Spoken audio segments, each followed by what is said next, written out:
KF-21 전투기 독일 공군 협력. 한국과 폴란드, 독일의 군사동맹. KF-21 성능 무시했던 유럽. 대반전 유럽이 개발 중인 스텔스 전투기 실패. 국산 전투기 KF-21 보람의 사진. 27일 첫 초음속 비행에 성공했다. 지난해 7월 최초 시험 비행에 성공한 지 6개월 만에 음속의 벽을 뚫는 쾌거를 이뤄낸 것이다. 국내 기술로 독자 개발한 항공기가 초음속 비행에 성공한 것은 처음이다. 이로써 한국은 세계 8번째 초음속 전투기 개발 국가의 반열에 성큼 다가섰다. 방위사업청에 따르면 KF-21시 제1호기는 17일 오후 경남 사천의 공군 제3훈련비행단을 이륙한 뒤 남해 상공에서 약 4만 피트, 약 12.1km 고도를 비행하면서 음속, 마하 1 시속 약 1224km를 돌파했다. 약 1시간에 걸친 비행 동안 3차례의 초음속 비행을 시도해 모두 성공했다고 한다. 첫 초음속 비행 조종관은 한국항공우주산업 KAI 소속 이동규 수석조종사가 잡았다. KF-21은 지난해 7월 19일 최초 시험 비행 성공을 시작으로 80여 차례의 비행을 통해 고도와 속도 등 비행 성능을 확장시켜왔다. 이후 비행 성능 테스트의 최종 관문에 해당하는 초음속 비행까지 완결지은 것이다. 3차례 음속벽 돌파. 세계 8번째 개발국. KF-21 첫 초음속 비행 성공. 음속 비행. 기체 구조 안정성 입증. 시험 비행 6개월 만에 새 이정표. 상반기 시제기 6대 모두 비행 시험. 잠정 전투용 적합 평가 하반기 진행. 한국형 전투기 KF-21 보람에 27일 최초로 초음속 비행에 성공하면서 국산 항공기 개발사에 또 하나의 이정표가 세워졌다. KF-21시 제1호기는 이날 오후 2시 58분 경남 사천의 공군 제3훈련비행단 활주로를 굉음을 내며 박차고 이륙했다. 이후 남해 상공으로 이동해 시속 약 400km로 비행하다 점차 속도를 높여 마침내 음속을 돌파하자 지상관제소에서 손에 땀을 쥐면서 지켜보던 군과 업체 관계자들은 탄성을 질렀다. 방위사업청 관계자는 이날 국내 기술로 개발한 독자 형상을 갖춘 항공기로는 최초의 음속 돌파 성공이라고 말했다. 국산 초음속 고등훈련기 T-50 골든 이글, 이 2003년에 음속 돌파 비행 전례가 있다. 하지만 T-50은 미국과의 기술 협력으로 개발된 기종이어서 순수 국내 기술로 개발된 항공기의 음속 돌파는 KF-21이 처음이다. KF-21은 최대 음속의 1.8배로 비행할 수 있도록 개발됐다. 지금까지 초음속 전투기를 독자 개발한 국가는 미국, 러시아, 중국, 일본, 프랑스, 스웨덴, 유럽 컨소시엄, 영국, 독일, 이탈리아, 스페인 등 7개국뿐이다. 항공기가 음속을 돌파할 때 공기 저항으로 날개 등 기체에 강한 충격파가 발생된다. 기체 주변의 공기 흐름도 불안정해지면서 항공기의 구조 안정성에도 중대한 영향을 미칠 수 있다.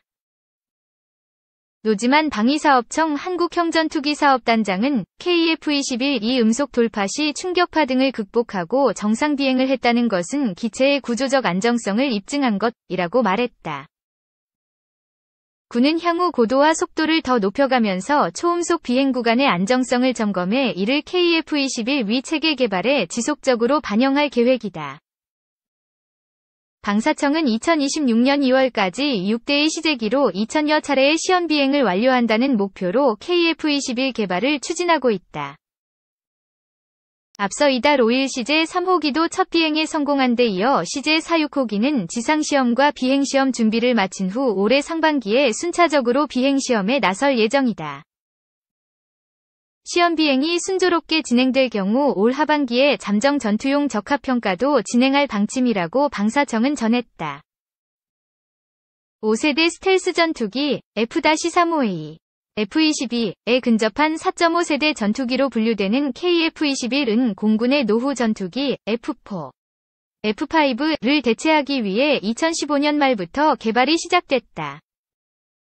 2015-2026년 인도네시아와 함께 추진하는 체계 개발에 8조 1,000억 원, 2026-2028년 한국 단독으로 추진하는 추가 무장시험에 7천억 원 등 총 8조 8천억 원이 투입되는 사상 최대 규모의 방위력 증강 사업이다.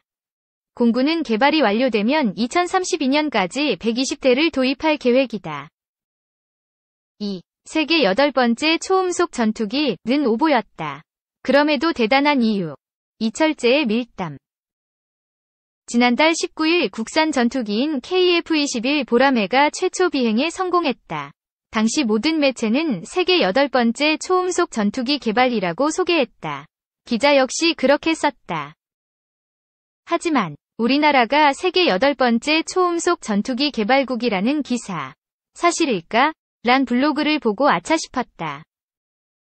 결론부터 말하자면 네티즌이 제기한 내용이 맞다.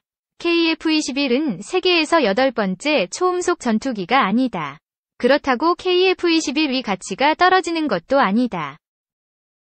지금까지 나온 초음속기는 140총. 자기 반성부터 해보자. 7월 19일 상황으로 돌아가보면 오후 3시 41분 국산 전투기 KF-21 처음 날아올랐다라는 연합뉴스 속보가 떴다. 당일 오전까지만 하더라도 기상 상황 때문에 미뤄질 수 있다는 얘기가 들렸지만 날이 좋아지면서 비행이 결정됐다고 한다. 바로 기사 준비에 들어갔다. 첫 시험 비행 성공에 대한 공식 발표가 나오기 전이었다. 그래서 이전 보도자료 중 틀린 것을 참고한 게 패착이었다. 문제의 보도자료는 지난해 4월 9일 열린 KF-21시 제1호 기출고식에 대한 것이었다. 당시 방위사업청은 보도자료에서 KF-21에 대해 세계에서 8번째로 개발 중인 4.5세대 이상 첨단 초음속 전투기 라면서 현재 4.5세대 이상 초음속 전투기 개발국은 미국, 러시아, 중국, 프랑스, 일본, 스웨덴, 유럽 공동개발, 영국, 독일, 이탈리아, 스페인이라고 소개했다. 그리고 당시 문재인 대통령은 연설에서 우리도 우리 손으로 만든 첨단 초음속 전투기를 갖게 됐다. 며 세계 8번째 쾌거라고 말했다. 그리고 KF-21 위 제조사인 한국항공우주산업, KAI은 보도자료에서 우리나라는 세계 8번째 초음속 전투기 독자 개발 국가가 될 전망이라고 적었다. 8번째 4.5세대 이상 첨단 초음속 전투기, 방사청가 가장 정확한 표현이며 세계 8번째 첨단 초음속 전투기, 문 전 대통령도 맞는 말이다. 그러나 4.5세대 이상이나 첨단을 빼고 초음속이라던 KAI는 틀렸다. 그리고 기자는 하필 KAI 보도자료를 참고했다.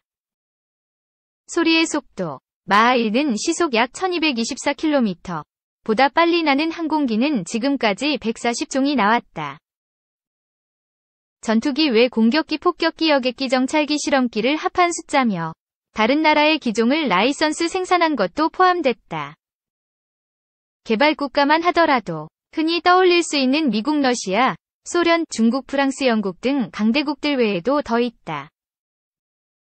남아프리카 공화국, 대만, 이란, 이스라엘, 이집트, 인도, 캐나다 등 마이너리그 7개국, 가나다 순이다. 자주국방 꿈꾸며 초음속 전투기 개발한 이집트. 제2차 세계대전 이후 제트기의 시대가 열렸다. 빠른 속도는 전투기에겐 최고의 미덕이라고 생각했기 때문에 강대국들은 초음속 전투기 개발 경쟁에 들어섰다. 미국의 F-100 슈퍼세이버, 시속 1390km, 가 1953년 5월 25일 음속을 처음 넘었다. 그런데 강대국이 아닌 나라들도 초음속 전투기 개발 경쟁에 뛰어들었다. 이집트는 64년 초음속 전투기 HA300 위 최초 비행에 성공했다. 최고 속도는 마하 1.7. 스페인의 히스파노가 개발 중인 HA300이 예산 부족으로 어려움을 겪자 이집트가 프로젝트를 인수했다. 인도도 자금을 지원하면서 개발에 동참했다. 빌리 메서슈미트 등 독일 당시 서독 기술진이 HA300 개발을 주도했다. 메서슈미트는 제2차 세계대전 나치 독일의 명작 전투기인 비프-109를 만든 거장이었다.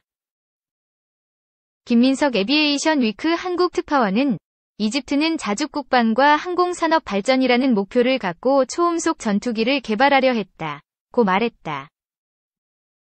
그러나 HA300은 시제기 3대만 만드는데 그쳤다. 69년 5월 프로젝트가 종료했다. 이스라엘의 정보부인 모사드가 독일 기술진을 위협해 이집트를 떠나게 한 영향도 있었다. 김민석 특파원은 이집트는 기술과 자금이 달려 HA300 위개발을 끝내고 생산할 수 없었다. 이집트군 지휘부는 마냥 기다릴 수 없었고, 더군다나 소련이 초음속 전투기인 미그-21을 무상으로 지원하겠다고 나섰다고 말했다. 33년 만에 실전 배치한 인도 테자스. 자금 기술 부족, 참을성 없는 리더십, 값싼 강대국 전투기 등 세 가지 요소는 다른 마이너리그 국가의 초음속 전투기 도전사에서 자주 나온다. 마이너리그 국가는 이들 요소 때문에 상당수 실전 배치를 하지 못했다. 캐나다의 CF105A로 최초 비행 58년 최고 속도 마하 1.98와 이스라엘의 라비 86년 마하 1.6, 또 이집트의 HA300 길을 걸었다. 2022년 자체 개발 초음속 전투기가 현역으로 뛰고 있는 나라는 인도 대만이란이다. 인도의 테자스, 마하 1.6는 자금 기술 부족으로 개발이 더뎠다. 인도 정부는 국산 초음속 전투기인 테자스의 개발을 83년 결정했지만 2001년 최초 비행에 성공했고 2016년에서 야 실전 배치에 들어갔다. 대만의 FCK-1 진거, 경국 89년 마하 1.8은 자주국방의 상징이다. 중국의 방해로 최신 전투기 수입이 어려워지자 대만은 국산 초음속 전투기를 만들기로 결심했다. 에 다는 공대 공공대함공대지 미사일은 모두 대만이 만들었다. KF-21이 따라가야 할 모델이다. 실제로 한국이 T-50 골든 이글 훈련기를 만들 때 대만의 진거 프로젝트를 많이 참조했다고 한다. 이란은 아자라흐샤 97년 와 사에케 2007년을 내놨는데 79년 이슬람 혁명 이전 미국으로부터 사온 F-52 타이거를 바탕으로 만들었다. 최고 속도 마하 2 이상으로 하늘을 가르는 남아공의 치타는 프랑스로부터 수입한 미라주 3의 이스라엘의 크피르 개조 키트를 고 미라주 F-1E 엔진으로 갈아 끼운 하이브리드 전투기다. 남아공은 치타를 도태하고 일부를 에콰도르에 팔았다. KF-21은 4.5세대 이상 첨단 초음속 전투기. 마이너리그 국가의 초음속 전투기. 도전사를 살펴보면 KAI가 틀렸다는 걸 알 수 있다. 틀린 보도자료를 별 생각 없이 인용한 기자도 잘 못했다. 또 하나, 초음속만으로 보자면 한국은 T-50 훈련기를 바탕으로 한 FA-50 경전투기, 공격기 마하 1.5를 운용하고 있으니 이미 초음속 전투기 개발 국가다. 그렇다면 방사청의 4.5세대 이상이나 대통령실의 첨단은 맞는 표현일까? 엄밀히 말하면 맞지 않다. 전투기에도 세대가 있다. 제트기가 처음 나왔을 때가 1세대, 40에서 50년대. 초음 속의 2세대, 50에서 60년대. 발전한 레이더와 공대공 미사일로 무장의 가시거리 너머의 전투가 가능한 3세대, 60에서 70년대. 플라이 바이 와이어, FBW, 비행 제어 시스템과 다목적 전투기가 등장한 4세대, 70에서 90년대 등이다. 스텔스 전투기의 5세대에 앞서 AESA, 능동전자 의상 배열, 레이더 IRST, 적외선 추적 장비, 복합 소재 등을 적용한 전투기를 4.5세대라 한다. 해외에선 세대 구분을 안 하고 어드밴스드, 첨단으로 묶어 부르기도 한다. 방사청 보도자료에서 나온 7개국은 지금도 하늘을 날고 있는 4.5세대 전투기의 생산 국가다. 유로파이터 타이푼은 영국, 독일, 이탈리아, 스페인의 합작사인 유로파이터 유한회사에서 제작한다.